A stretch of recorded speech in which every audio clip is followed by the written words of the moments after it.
And welcome to the next panel in the DAU Mason GovCon conference. Really excited to have an amazing session, an amazing group of speakers that really span the breadth of the government contracting marketplace. I'm going to be your moderator for this event. My name is Josephson. I'm the Associate Dean for Executive Development in the School of Business. I'm also an Associate Professor of Marketing, and I'm affiliated with the GovCon Center. So really excited for this group of gentlemen who, once again are incredibly knowledgeable about what's going on in these macro level trends that we're going to be focusing on for today's discussion, really know the ins and outs of this industry and where it's headed. And so with that, I would like to at least discuss a little bit about what we're going to do for today's schedule. I've asked each of the panelists, going to give them 5 minutes to give us a little bit about themselves, their companies, what they do, but also they're going to be really having an open-ended discussion up front on what I've asked them and said, look out for the next 2 years to 5 years. If we look post-COVID, there's going to be winners and losers in this government contracting marketplace. A lot of that's going to tie into growth factors that we're going to talk about throughout the discussion, and give us your thoughts on, what's going to separate those firms, what's going to separate that industry leader as we look into the post-COVID response. And so with that, I would like to start with David Dacquino, who is the chairman and CEO of Serco Inc. So David, the floor is yours. Welcome to the panel. Oh, David, you're muted.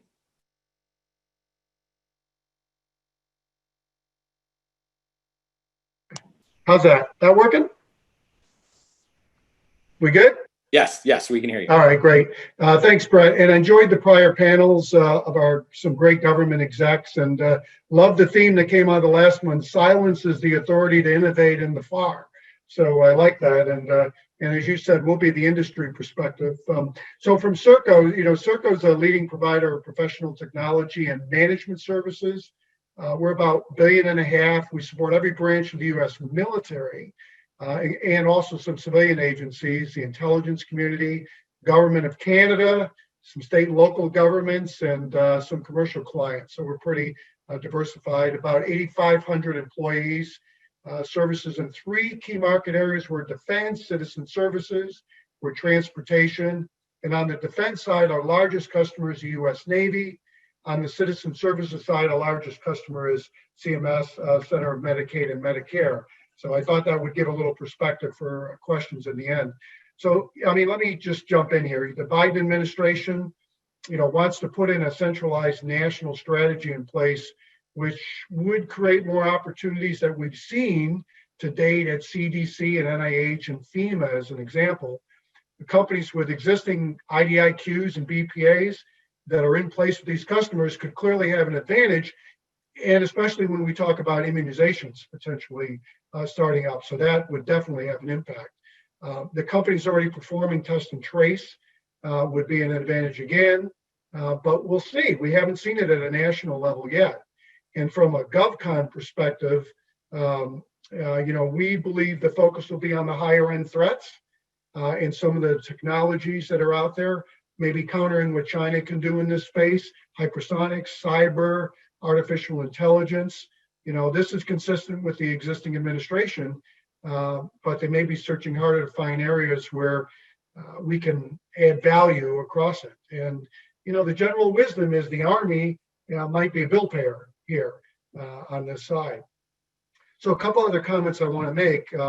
As we know, the government ramped up the COVID-related contracts in the April timeframe, but not in Serco's markets. If you think of GovCon, it was mainly, as we heard from our prior panelists, for supplies, PPE, infrared thermometers, cleaning supplies, Army Corps with hospital conversions and so forth.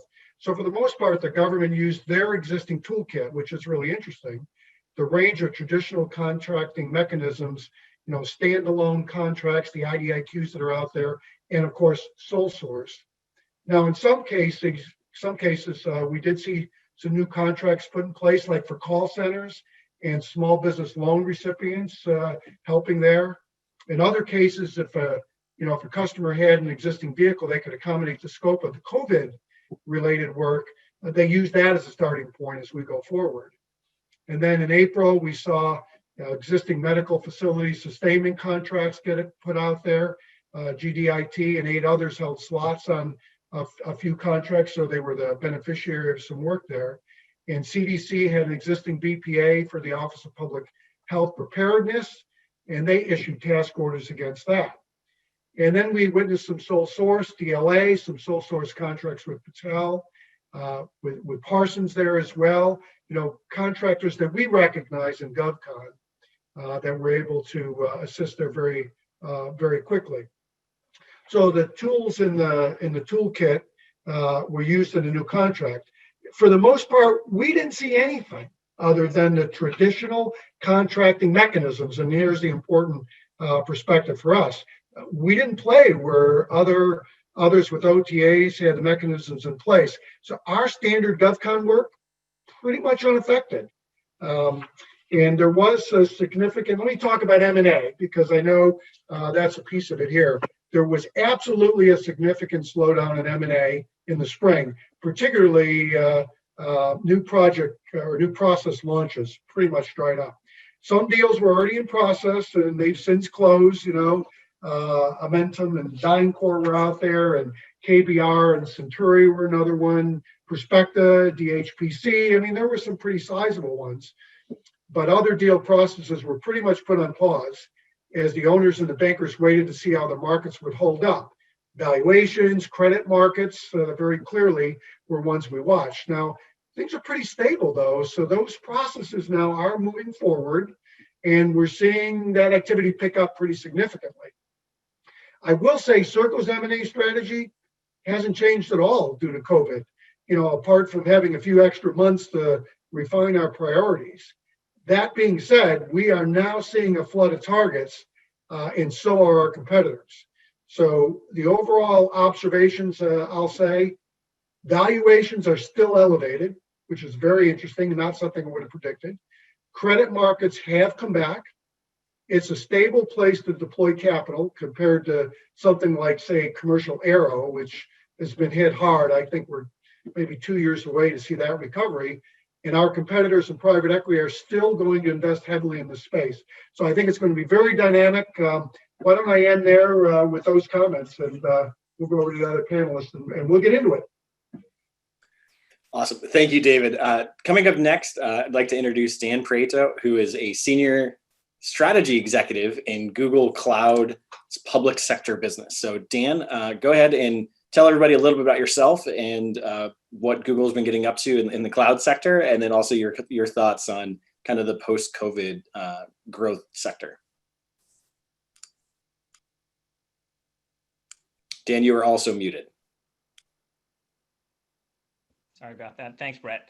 My name is Dan Prieto. I've been at Google Cloud for about 3 years. Before that, I was in the Obama administration, where I served as the Chief Technology Officer in the office of the DoD CIO. I also ran their cybersecurity programs for the Defense Industrial Base. And then I spent the last number of years in the Obama administration as Director for Cybersecurity Policy on the White House National Security Council, dealing with, the North Korea Sony hack, the Chinese hacks of OPM, the Russian election hack. So security has been at the forefront as well, this notion of government transformation and using both data and analytics to sort of push for better decision making. I loved where David started with that quote about silence is the authority to innovate in the FAR. I have, a lot of bureaucrats, when they're in, to sort of clamor, oh, we need to reform the FAR, reform the FAR. I actually took some time and actually went through the length of it. I'm like, you know what? The ability to innovate is in here, right? The reason we tend not to innovate inside the FAR is because people optimize for reducing the risk of the acquisition process. But if you read the FAR, I think the way it should be read, there's actually significant impetus to try to reduce risk to mission. And there is as much risk to mission that comes from not doing something, not acquiring the right tools, not procuring the right tools, as comes from procuring the wrong thing. So you really have to think expansively and say, look, the FAR is built for us to be effective at our mission. And we should optimize for that, not optimize for risk reduction in the procurement process itself. So with that approach, I think the way Google Cloud has approached this COVID market and the opportunities for innovation, and obviously the flex that is really forced on government, both at the state and local and at the government level, is to change the conversation and say, look, the cloud is here. We've been talking about the cloud for 10 years. if people think back, the cloud first policy came out almost 10 years ago, if not 10 years ago. But at the same time, if you look at cloud spend as a percent of total IT spend, last I checked, we were still sub 7%, and we're certainly still sub 10%. So we've been at the cloud game now for a decade. And if you are a baseball fan, we're really still only in the first or second inning of this. So then you ask yourself, well, why has cloud adoption been so slow? The real issue is that it really dramatically changes the architectural approach to people's systems. And the major concern continues to be security and compliance, right? And so we've done a couple of things to continue to really try to drive innovation and growth in this market. And I'll go through some of those briefly. But at the highest level, our goal is to help customers in government use cloud to modernize mission effectiveness, right? And we've done that in COVID in a number of areas. You know, on the public health side, David mentioned some things that he's doing over at Serco.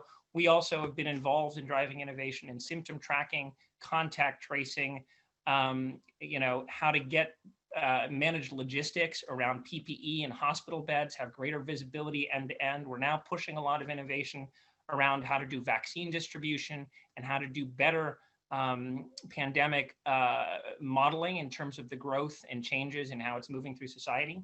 In addition, we've pushed a lot of innovation to customers around social safety net. A lot of systems, obviously, with the surge in unemployment benefits, you know, crashed and couldn't deal with the scale. So we've been working with a lot of customers around automation, rapid app development, and doing that with, again, cloud-based analytics and with artificial intelligence and machine learning. And the key thing there is the ability for the cloud to scale and be nimble. A lot of government organizations do analytics, but they do them on-prem. And we've seen on-prem solutions typically have a 60 to 70% higher risk of failure, and also 60 to 70% higher costs. And that's because a lot of times when you build an analytic platform on-prem, you spend so much of your time caring and feeding for the infrastructure, as opposed to focusing on the innovation piece. So much time goes into the O&M tail. In addition, you know, we've really pushed out our collaboration tools, sort of consolidated them and rebranded them. It's no longer Google Meet, it's now Google Workspace, but that's really allowing people to work remotely with confidence.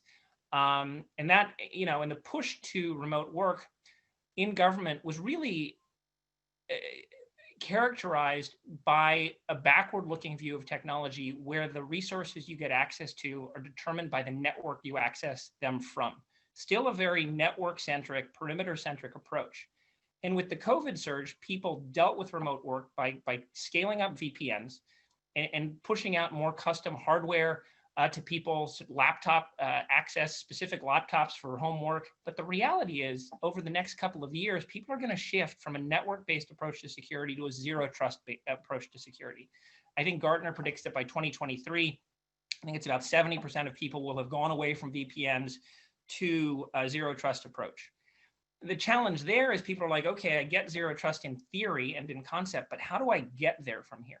And one of the ways Google Cloud is helping people is that Google Cloud's own environment has been a zero trust environment since 2011. We don't use VPNs. We haven't used VPNs, you know, for almost 9 years now. So anything you put in Google Cloud is automatically zero trust within the Google Cloud environment.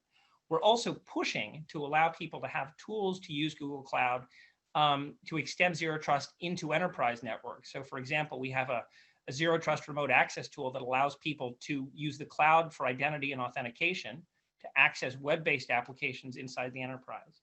But, you know, other areas where we've been pushing innovation, transit reopening. We've been providing to a number of cities and states virtual career centers. So you can't, you know, do job interviews and you can't look for jobs remote, but this is a service to folks, you know, who are dealing with unemployment. We've also pushed solutions to universities around education reopening. How do you do sort of contact tracing on campus and symptom tracking on campus? Those are huge things. And we basically really focused much more on skating to the puck and just solving problems and using cloud to get people there. You know, on the defense and homeland security side, you know, we've also focused on continuing to push cybersecurity analytics. A lot of organizations really, still a lot of the workflows in cybersecurity are still too manual, not automated enough. And so we've been really pushing to say, let's use the power of the data you have and use cloud-based analytics to give you better end-to-end insight on your cybersecurity environment. So sort of like David said, the contracting, methods shifted as people innovated, but from our standpoint, we didn't really focus so much on the different procurement methods. We just focused on making sure that we brought value by doing things differently with data, taking a different approach to security and compliance to folks out in the market. And I will tell folks, Google Cloud is FedRAMP. It's a global platform. We don't provide specific gov clouds. It's FedRAMP moderate, and we also have FedRAMP high. And we're working with the DoD and the Intel community and the like to get the compliance levels there as well. So that's all in process from the IL levels. But that's it. I'll pause there and look forward to the rest of the discussion. Great, thanks, Dan. Bringing us up is Mitch Martin. Mitch is at the McLean Group. He's a senior managing director. So I think this is going to be an interesting perspective to get it from kind of the investment side of the house. So Mitch, please introduce yourself to the group. Yeah, absolutely, Brett. Really appreciate the opportunity, and Dan and David, it's a pleasure to be on with you.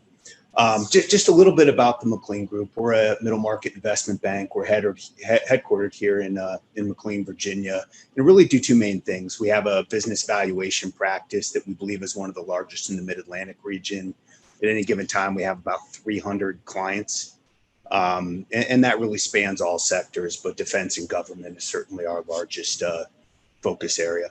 And then on our transaction advisory business that I'm a part of, really defense and government is our core. And we believe over the last 20 years that we've been in the market, we've been one of the leaders, I'd say, especially in the middle market. So as we think about trends, and obviously it's been a pretty dynamic time, certainly there's going to be significant changes coming out of this environment, and there'll be headwinds. And I think we, to some degree realize that, whether it's budget pressures, whether it's sort of tax pressures on industry, continued uncertainty around divided government. Obviously, we have a milestone coming up here in December 11th. But I think there's two areas that we're focused on that we really think there are potentially opportunities. And as we look out the next 12, 24 months and you try to assess, as you say, winners and losers, we kind of look at two buckets. The one would be capital, and the other would be people. And when we talk about capital, and first of all, just a little bit on M&A trends, and I would absolutely agree and echo everything that David said about what we're seeing in the market as far as, kind of the slowdown over the summer and then the recent activity. Certainly the debt markets played a large part in that, as well as just bankers and everybody bringing things to market. I think coming out of COVID, it's sort of interesting to the extent that we're coming out.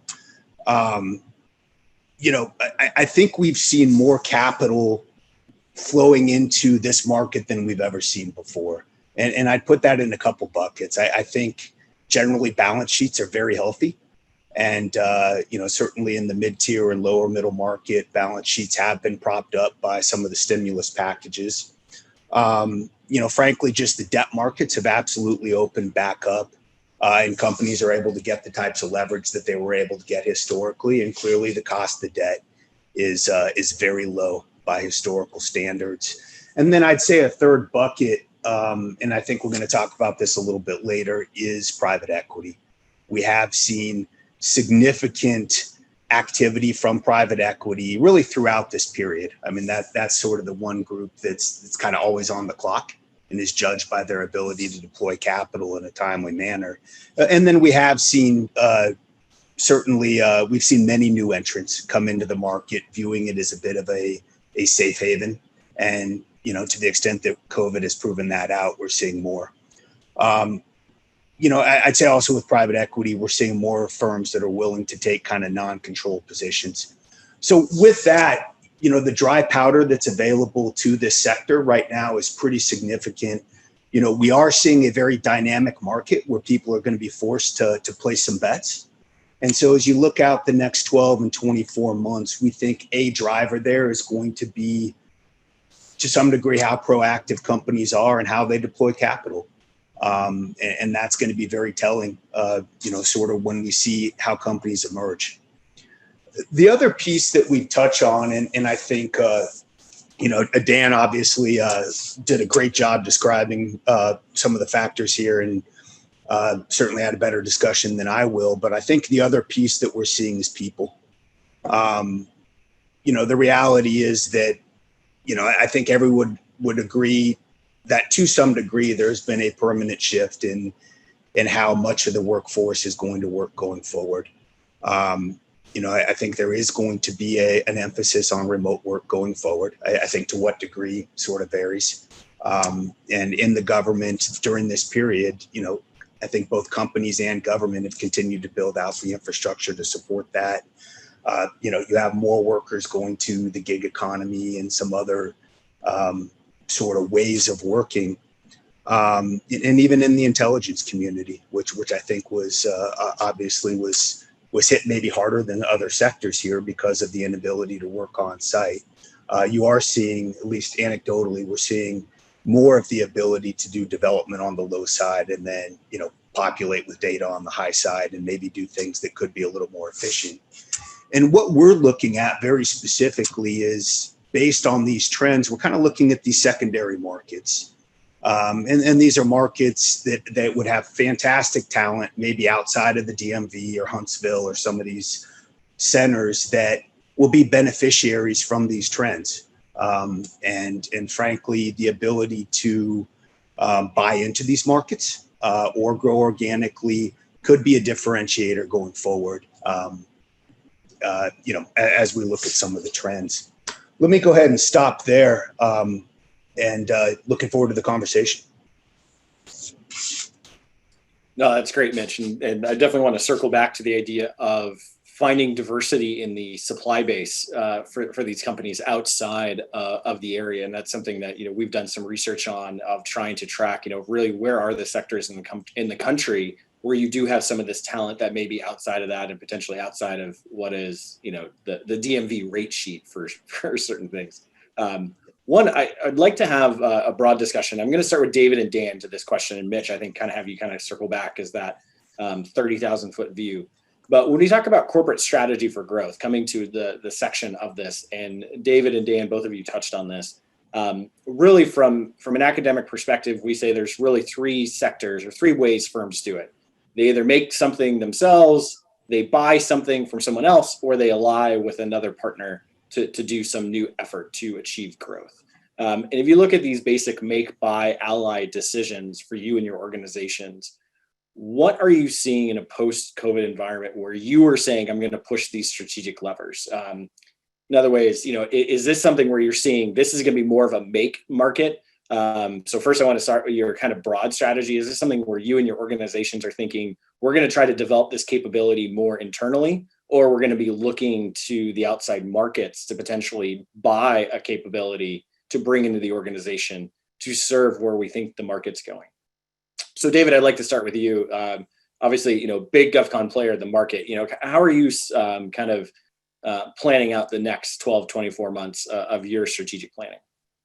Yeah, great question. And, it's interesting because when COVID got into full swing and we got into summer, I was writing notes to my employees saying, hey, look, we're going to be teleworking maximum till July. And then it was August, and then we pushed it out more. And I got to tell you, in my latest employee message, I'm like, let's get on with it. There's not going to be a magic date. This is our new life. It's going to drag out. So stop thinking that things will change and we'll get back to normal, because it's not. We're going to deal with what we're going to deal with. And even the social distancing and masks and so forth, that aside, all of us had a mindset that said, well, maybe next year we should get back into our M&A and so forth. And that's absolutely wrong. So we are focusing on it. The buzzwords are pretty well worn, right? AI and ML, machine learning, and all these types of things, autonomous systems, space. These things get us all excited, and each of us have to decide, are we going full on into that and being a leader, Or as in Serco's case, are we taking those technologies and applying them as we go forward? Now, we clearly in our acquisition strategy, we've got two behind us since I've been in the chair, another one that we're looking at now. It's not about bulk. It's absolutely about capability. And in our cases, in both acquisitions, we didn't have a single layoff. It was all about taking that whole entity and growing as we go forward. So the key for us is, where does it make sense for us to play as we go forward? You can't get too enamored with all the buzzwords, but you've got to understand where it fits for your company, because it's a pretty saturated space. We're excited about our unmanned and undersea capabilities that we acquired with Alliant. Obviously, we're not an AI or ML company, as I say, but we are bringing those technologies to bear in our case management business, which is new for me. I'm a defense guy. I have been for a long time. But the robotics and things like case management are fascinating, and they're very sophisticated too. So we're wanting to bring that technology forward. We're confident that the demand's going to continue to grow also, and we want to be more efficient. And the government needs to be more efficient. There's going to be a lot of bill paying, and we got to pick very carefully when you do an acquisition or invest organically. Is that going to be a bill paying area, or is that going to be critical over the next, I'd say, 24 months? Let me stop there, and I'll let Mitch jump in, or Dan.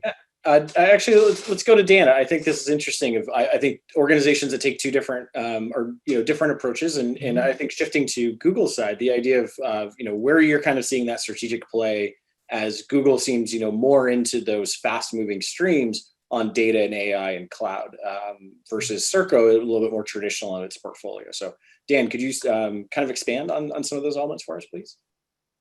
Laid it out with make, buy, and ally. And to be frank, we've done all of the above. On the buy side, there were a number of acquisitions that occurred, not within the specific COVID period, so March 2020 forward, but certainly within the 6 to 12 months prior to that have really given us a good tailwind going into that market. Apogee, which is a company that helps aggregate data really by having much more flexible data interoperability through API calls. Looker, a business intelligence company that sort of works seamlessly with our data warehouse, but really democratizes business intelligence and allows people to do analytics on large data sets without necessarily having to hire data scientists, of which there's a global shortage of both, in the hundreds of thousands to millions of data scientists and cybersecurity professionals around the world. And we also acquired a company called Chronicle, which again, cybersecurity focused, software as a service, out of the box capability that allows organizations to really do better cybersecurity investigations and proactive hunt. And proactive hunt is something most organizations don't do, for what I said, that shortage of global cyber personnel. And, it's just sort of beyond most people's, the amount of time they have in their job jar, because traditionally they're managing a lot of sort of legacy cybersecurity tools. So that was sort of the buy side. And those occurred within the year prior to COVID, but those have really helped us position ourselves in the market around data analytics and around AI ML within this market, number one. On the make side, we have our own professional services organization, in addition to going to market with integrators and other partners. And in a lot of cases, they have done sort of technology builds with customers as we try to build solutions specific to those customers. And we also have an AI ML team that is, evaluating the market and saying, okay, where are the best places we can focus to build repeatable solutions? Obviously looking at things like logistics and supply chain management, what are obviously very data intensive, areas within government where people really need greater productivity growth. For customer service and benefits kind of government solution, same thing, a flood of data. You can't ever throw just more people at it to solve the problem. How do you get more performant and chew down backlogs on benefits? It's the same thing. It's a digitization play, it's a data integration play, and it's using the data, in a smart way to make better decisions and serve customers better. Same thing on cybersecurity, data intensive, billions of log events per day for large enterprises. There's no way you can solve that problem just by throwing more people and more money at it. So at the end of the day, almost everything we've done is focused on transforming productivity. So you get much more out of the workforce that you do have. So that allows the government customer organizations to grow their capability while not necessarily solving the problem just by hiring more people or throwing more money at the problem. And then on the LI side, we've done that as well. As I mentioned, we go to market with partners, system integrators, big ones, small ones, regional ones. And the reason we do that is because the Google core products really are, think about them like Lego blocks, right? Whether it's a data warehouse piece or the components that allow you to build robust data pipelines or automated AI ML where you can auto train models. Those are widgets or Lego blocks. And the solutions that I've discussed so far, whether it's, virtual career centers or contact tracing, all those things rely on those Lego blocks, but we rely on our partners to put those Lego blocks together the right way and build the UIs on top of that to make solutions that work for customers. So if you remember, these are probably a decade or 2-decade old advertising campaigns at this point, the old Intel Inside or the old BASF, it just makes things work better. The Google Cloud components are very much that, right? Let's put them together, use the power of the cloud, which again is about scale and agility and repeatability and security. And we work with partners to put those things together. The last thing I'll mention on the LI side, unusual for big tech companies to get together like this, but our collaboration with Apple around contact tracing, another focus not on our products, but what on the market, what the market needs, and skating to the puck and providing that to the market. Before going to Mitch, I want to circle back to something you said, Dan, is, the idea of you kind of laid out the roadmap of Google's somewhat portfolio and how you're doing these growth options. If you were to look at that inflection point of COVID and then the shift in sort of budget priorities to address this, has that changed how Google is viewing those three actions, make, buy, ally, to kind of keep in that framework? Has COVID changed, even you're doing similar actions, but then kind of the weights you would put on that portfolio? I would say the thing that it's accelerated is a couple things. I mean, Google Cloud, as folks are aware, sort of came to the cloud game late. AWS has been in the space forever. Microsoft very effectively played catch up, getting all the certifications.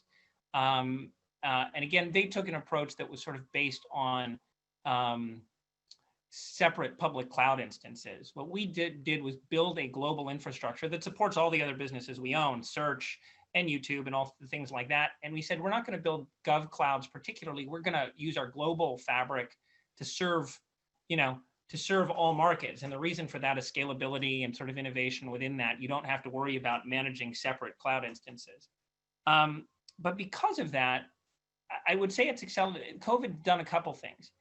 It's accelerated the importance of innovation that emanates from the public sector and increased the visibility on that for the rest of Google's business, its commercial business. When I first got here in 2017, there was very much okay, let's go after commercial, let's compete there. And government's interesting, but boy, the procurement cycles, the time, and this is what a lot of Valley people see, it's harder to do business with the government. I think what COVID has done is said, no, wait a minute. Some of the most interesting, difficult, challenging, and creative use cases are coming out of the government. You know what? And if you do things there and prove your salt there, that will have benefits on the commercial side. Whereas I think oftentimes, and people that work, with the Valley know this, a lot of times the Valley sort of like arm's length to DC. I don't want to get into the sort of government business. COVID has made it very clear to our leadership in California that there's fascinating use cases, there's huge mission benefits, and there's huge innovation that comes out of the government side. So I think all that's done is reaffirm the need for us to invest in this public sector business. The group, I don't even know the statistics at this point, but it's probably 3, 4, 5 times larger than when I came in 3 years ago. We have been, while other folks in different areas have been sort of worried about headcount, we've continued to hire because we realize that the innovation we bring through our cloud platform, we need to get it out to government because there is no shortage of problem sets that need to be solved. Dan, I think that last point is really interesting on the arm's length relationship that Silicon Valley and those firms on the West Coast potentially had. And so, Mitch, kind of the question to kind of build off that of, you see these growth strategies, you're that third party, the investment banking firm. Are you seeing this as a market where I had two questions I wanted to ask you, Mitch. So first, is this something where if you're looking at companies like Circo or Google, your evaluations is your advice to look for growth in your known sectors, the markets that you already know and you're already familiar with, or are you looking for people to buy into adjacent categories? We'll start there and I'll come back with my second one I want to ask. Yeah, absolutely. And I think it's a great question. And what we tend to see with our clients is a strategy that's either aligned around customers or capabilities. So we kind of say, we have this set of capabilities and we do this for a lot of different customers, government customers. And that's sort of one axis. And the other way, they might say, okay, we can do a number of different things. Really, what we think we're very good at are our cores, that we know this set of customers or this customer extremely well. We know what their needs are. We understand pain points. And, our core competency is our ability to work with this customer and add value, and we can bring different capabilities there. And that tends to, as you think about growth, either organic or M&A, and in companies, it's always a hybrid of those, right? You're not defined strictly one or the other, but companies tend to try to grow out along those lines. That no man's land, right? That fourth quadrant is sort of new customers, new capabilities, and we tend to see folks shy away from that. They're probably not getting there organically, at least not very quickly. That tends to be where you see some of the M&A activity go that sometimes isn't as successful. But we tend to see companies try to stick to their knitting to some degree, and really along kind of the customers or the capabilities line. I think another question that's pretty interesting is kind of organic growth versus M&A and how you make that decision. And I think some of the recent things that we've seen, certainly as far as maybe uncertainty in the market, some of the delays as far as contracting actions, things like that, potentially makes organic growth initiatives for many of our customers a little less, you apply a higher discount rate, maybe a little less certain than you might have thought. And does that swing the podium more towards M&A, where you think you know what you're getting, at least in the short term? And also there's going to be some time pressures there, to the extent that we think organic growth is going to plateau in the coming years, which may happen. Is M&A going to be more required as a way to sort of keep what investors expect? So I'll stop there, but I think it's a great question around sort of how companies are growing, and that's what we're seeing with our clients. Hey Brett, let me add one last Please. thought. A long time ago, late 90s, early 2000s, I was an investment banker for JP Morgan on Wall Street, and I banked sort of the peak of the aerospace and defense consolidation, which was big companies acquiring and merging with big companies. We sold McDonnell Douglas to Boeing, but in addition, there were a lot of tuck-in acquisitions, right? Defense electronics firms, federal IT shops. And so the comment I'll make here isn't about Google, but I think in the market for government contracting, you see a proliferation, all the buzzwords. Let's do the buzzword bingo. It's zero trust and security and AI ML.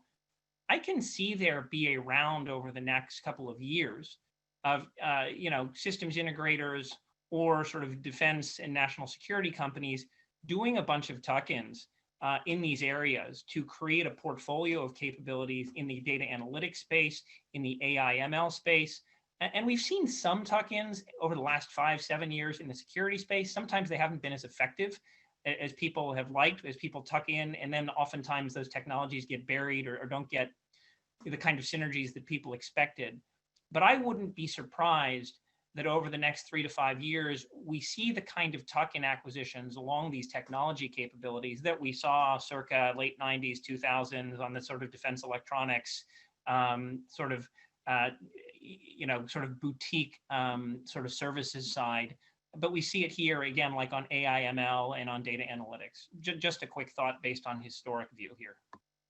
Dan, that's a great point. Let me bring it to Dave. And Mitch, I want to get back to eventually that question for you. But so David, as a CEO, so then are you thinking if for growth, do I want to buy a capability to serve my existing customers, or do I want to buy a capability that allows me to go after new clients, new work that I haven't gone in? And I think if I can paraphrase a little bit of Dan talking about tuck-ins, the idea of getting some of these new technologies. You said Serco is not potentially in some of those other markets.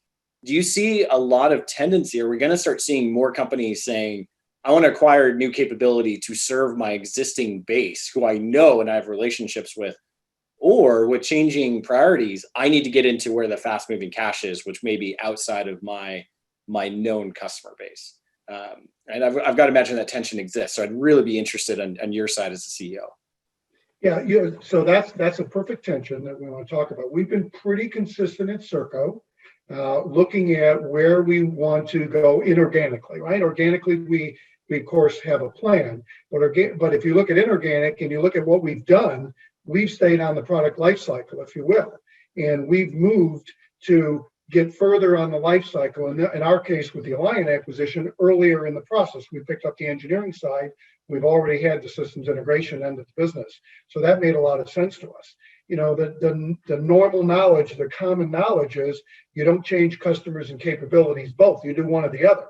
Either you take a capability, you bring it to a new customer, or you take your customer and you bring a new capability. You can't, if you do both of those, you're too far out.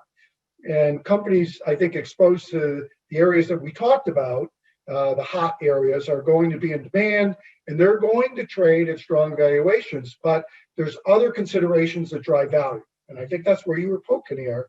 The customer relationships are absolutely critical, the access. And oh my God, right now with COVID, you really are taking another look at what that access means, because you could buy access that evaporated or it gets diminished dramatically. So you got to be very, very careful when you buy access, which is a major area. Also, concentration versus what I'll call fragmentation.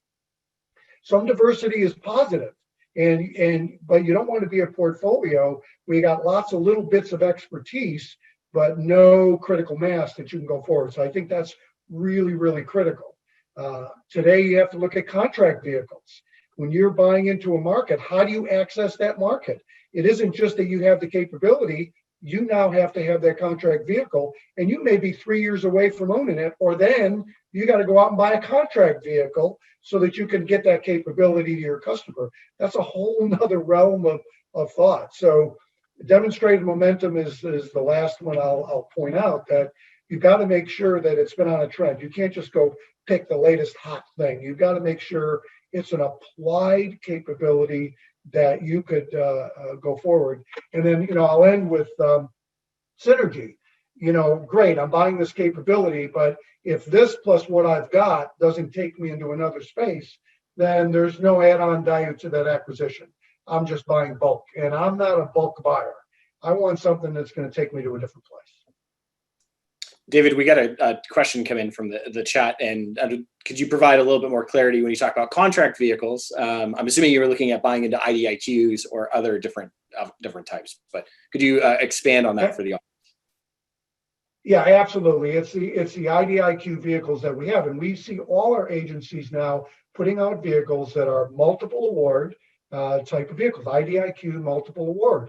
And if you're not in those, things like Oasis and Alliant and so forth, you could be outside looking in. Even your current contract could end up shifting to one of these vehicles, and although you're the incumbent, you're out.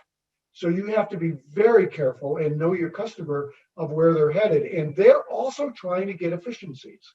And some of these contract vehicles will take them in a different direction. I think Dan was hitting on absolutely the right area. If you are not driving efficiency in your organic, inorganic, or current contracts, you're going to get run over. No question.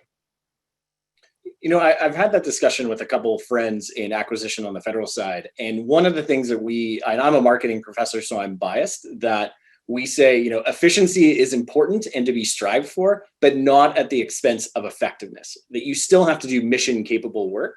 And it seems like that tension, if we look at growth, there's a lot of players in the market who say, we can do it cheaper for you, but are you actually getting the solution that the unit is asking for? There's a lot of people who say, let's say, Dan, Google has the capabilities to do AI. There are a lot of players in the market who say they can, but I do not have the capabilities to be brought to bear that Google can. And that, I think this is going to be interesting in the next 24 months to see play out, who is really effective at doing it, and then who's really efficient at doing those things, and how do you balance those two perspectives? Hey, Brett, That's a good point. And Brett, I'm sorry, go ahead, Dan.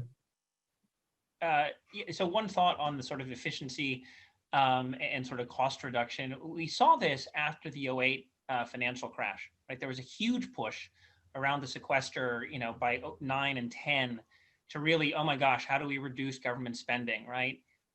And so I was at IBM at that point, and our CEO Sam Palmisano and Michael Dell made a big push with a bunch of CEOs on like, okay, we really need to get this long-term spending under control. So we really need to push for efficiencies.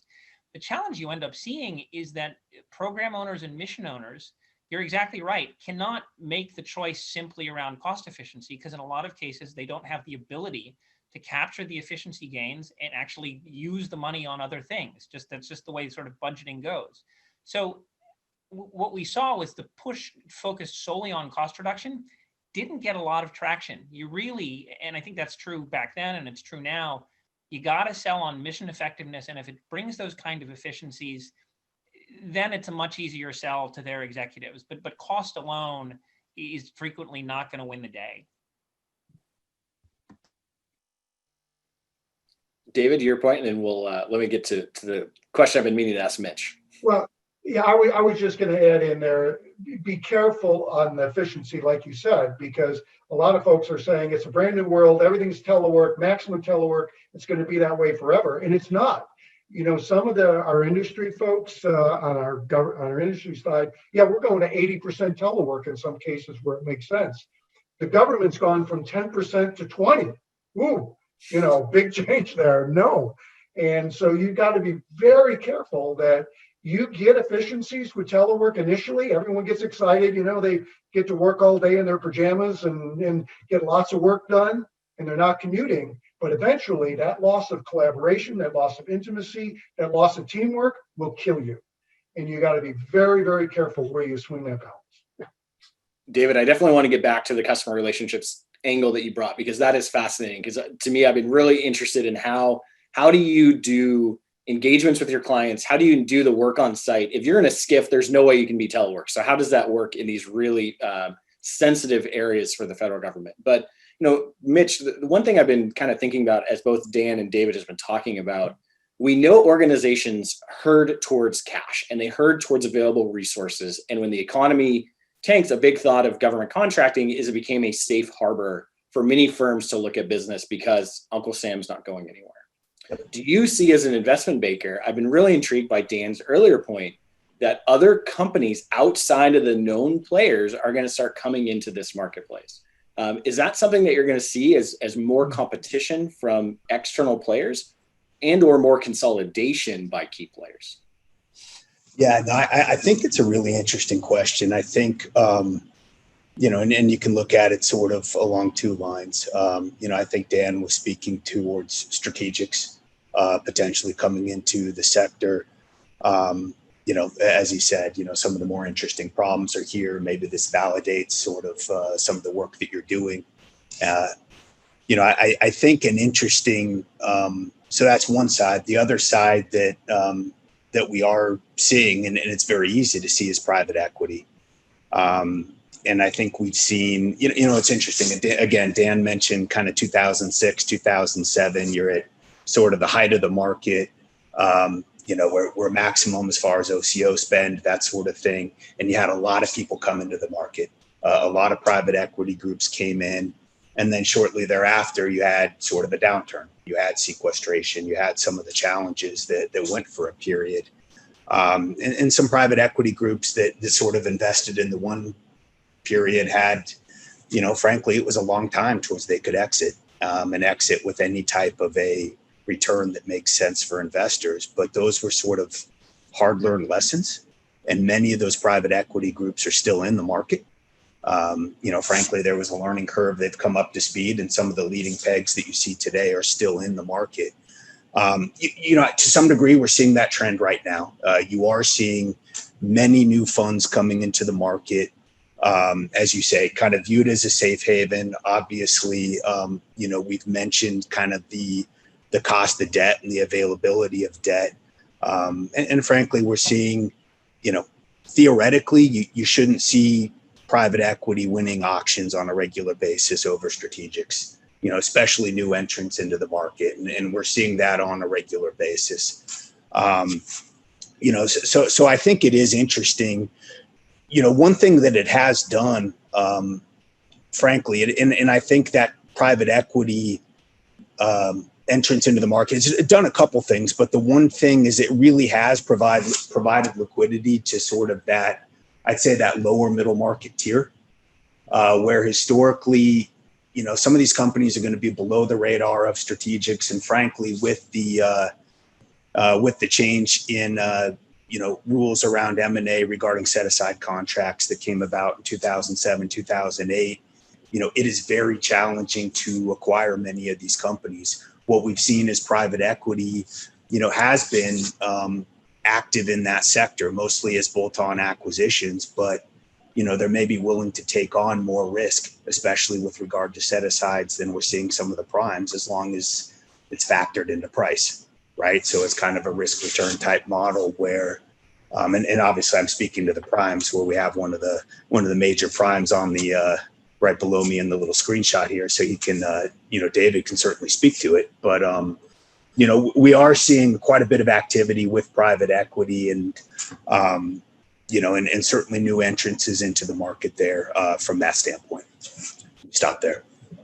I think that's going to be really interesting to watch in the next few months. Is talking to friends in the industry, their usual buy cycle, right? Aren't they on the end of a lot of them that got in when it was getting hot in 2013, 14, 15? They're ready to exit now and get their return, and then COVID hits. So I think that's going to be really interesting to see how private equity works. I want to pull up, and sorry, Mitch, we'll try to get to this. Friend of Mason and one of my former panelists that we had, Haley Sason, has come out and has a question. And it speaks to something in our pre-production call that I know David and I start talking about a lot, which is customer relationship and kind of the BD access right now in a COVID world.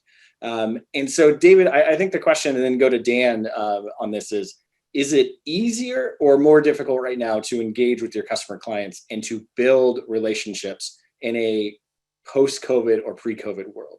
How has that changed in your ability to develop social bonds and engage with those clients? You want me to take that? Yeah, let's start with David and then go to Dan. And Okay. Mitch, you can end it on kind of how you see the value of relationships, relational equity. Yeah.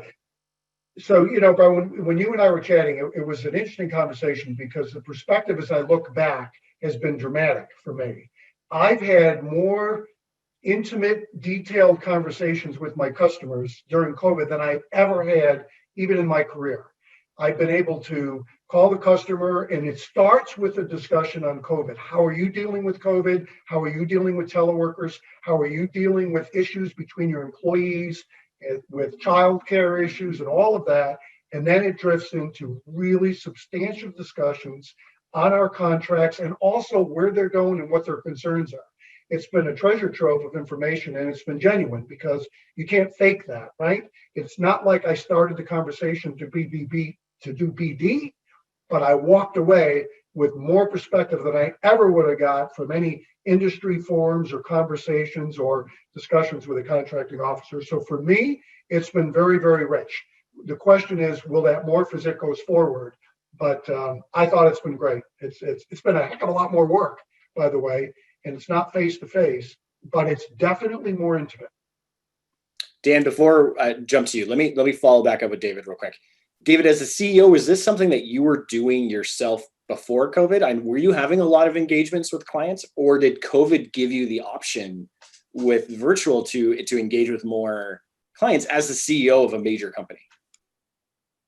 Yeah, so I'm more high touch. I generally meet with my customers maybe more than the average CEO, but absolutely, I had tripled my contacts with my customers and my frequency. As an example, they would say, hey, could you send me your lessons learned on COVID? And we would send that over, and then we'd have the discussion, and it would drift into, okay, well, let's figure out how to operate this contract more efficiently. And it gets into the really substantial conversation. So definitely much more increased. Yeah, on this, I don't know if there's a single answer. I think it's sort of fragmentary. And so certainly among coworkers with whom there was high personal bonds, I feel that has diminished. All the remote stuff, everybody's sort of tired of it, and we feel more effective when we can physically meet and break bread and all that stuff. With customers, I think it's gone through some evolutions. I think at the beginning of COVID, it was impossible to get in touch with everyone because everyone was just hair on fire, dealing with stuff at home, dealing with the sort of remote work surge. And again, that remote work surge was very sort of VPN and hardware oriented, which, didn't play to our strengths. So people disappeared on us for a couple months and it was impossible to get anybody. But as people have settled into that, the removal of the logistics of, credential presentation, getting cleared to get into the building, the removal of that layer, which creates an enormous amount of complexity on scheduling face-to-faces with government customers, has actually increased the op tempo in our ability to talk with them, because everybody's like, yeah, you don't need to get cleared into the building. You don't need to pass clearances. You don't need to get onto these lists. The conference room's not available, so we have to push it out a week. The disappearance of all that has made the ability to schedule group calls with customers actually better now that we've gotten past that first, everybody's too busy to return your calls.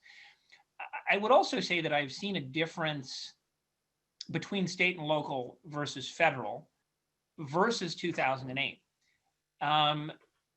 So much early surge and growth in our business at the state and local level because so much of the problem solving has had to occur at the state and local level versus at the federal level. And I would also say, just, potentially a characteristic of this administration, diplomatically, I'll say they've taken a light touch to trying to solve some things from the federal stance that wasn't necessarily taken during 2008. Now it's a different problem set. But federal's coming around. But again, I think state and local a ton early. The dynamics I mentioned earlier are certainly in play. And it's different from 2008 in terms of how much federal focus is being put on and how much federal activity, which has made it a little lower than 2008 on the federal side. No, great point, Dan. Mitch, for kind of the last comment then.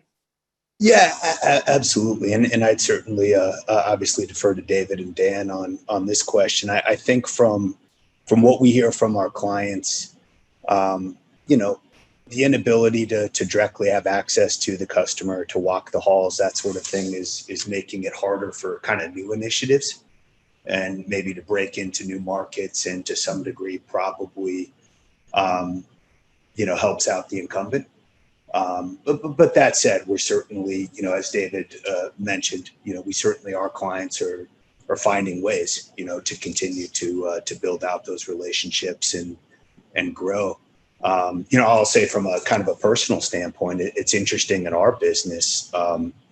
Usually that touch is extremely important. You have buyers and sellers, bringing them together, making sure there's that cultural fit, all the things that really need to happen in M&A. And, I'd say during the middle of I'd say over the summer, last couple months, we have buyers and sellers that you'll get deep into diligence that have never met each other in person. Usually at some point you have to, people just need to meet, right? You're not going to do a transaction like that without that in-person contact. But, it's been pretty amazing how far some of our M&A processes have gone, through Zoom and through some of these other pieces. And I'd say even in our industry, you're not going to replace sort of in-person meetings, but it has definitely shifted how we do our work. David, would you do a $100 million deal without meeting the other your acquisition target face to face? I don't think I'd do that. I'd have to be face to face. I'd have to be honest. I'm not that progressive. I really want to thank all three of you. Great discussion, great channel. Our time right now is done. I know there's going to be a add-on event, and I'm very pleased to be joined by my colleague Jerry McGinn to discuss what's next with the conference. Great. Yeah, no, let me add my thanks to Mitch and Dave and Dan. It was a really great discussion, and you, of course, Brett. Great discussion on the kind of the corporate experience in the last 8 months and what it means for beyond. And as Brett alluded to, yes, so we've had this is sort of the wrap up section. I'm going to take a couple of minutes here and thank these panelists, and then and also our previous panels on beyond OTAs, where we looked at sort of the advances, the flexibility within the FAR, and which gets a bad rap. And I think it's actually a project we're going to be working on in the coming months here in the center, is to really kind of, OTAs are great, but, let's really kind of focus on what are sort of the best practices within the FAR to meet the goals of rapid acquisition, but also focusing on, not risk as an end as the overall guiding factor, but a way to spur more innovation using the actual system we have. So look for that in the coming months. A great panel on contracting approaches. And then before that, we had the post-COVID experience, essentially the representatives from DoD, HHS, and GSA talking about the efforts they did to address the COVID pandemic. And one of the things I highlighted there, and I will highlight again, is the report that we put out on Friday, which was a deep dive into the federal COVID response and the impact on industry, looking at FPDS data as well as some OT data that's not public yet, and then publicly available data on the COVID response. And this builds on previous work we've done, but we look forward to reaction, your comments, and we're going to turn that into a formal white paper in the coming weeks. The overall conference, all this has been recorded and will be posted on our website in short order, probably I would say realistically by the end of the week. And so you'll have that there. The October module is already up. That is on our website as well, the conference website. And then finally, I'll put a plug in for the December 8th, which is the final module of our conference with the DAU. And that one is going to focus on operations in a changed world. So we're going to be looking at, we've got similar kind of panels of government, industry, and academic experts looking at the impact of COVID on workforce, both government and industry workforce, as well as how it's affected overall operations with all the deviations and other ways on the contract side. So how that's affected contract performance. So look for that, put out an advertisement for that in probably sometime next week when we finalize all the speakers. We'll have another all-star panel, all-star set of panels and speakers there. But now we're going to take a short 6-minute break, and then we'll move into the post-conference scrum. And so for that, you have two options. We've got, if you go to your program or the app, you'll see you can either join a Zoom discussion with our panelists here and panelists from the prior panels to talk, to address the questions that you didn't get asked, or for them to talk a bit more about specific issues and have crosstalk among the panelists. We did this last module and it went really, really well. So just join that. There's a separate link for that to join. And the other option is for you to focusing really on the small and emerging contractor side. Is the group CAF, the Small and Emerging Contractor Advisory Forum, is sponsoring a discussion with several of their CEO members, as well as other members of CCAF, talking about how small businesses have been or how they've responded to COVID from a small business perspective. So those start at 11:40. But I want to thank the panel for your great comments on M&A and overall growth. And let's hope that the next 8 months are a bit more stable in the sense that the vaccines come online and we're able to get back to business, maybe not as usual, but back to some level of normal business, and then we adapt, build in the adaptations we need going forward. but that we're able to strengthen the government, learn from this experience. So thanks again, Brett, and the panelists, and look forward to talking to you at the next session.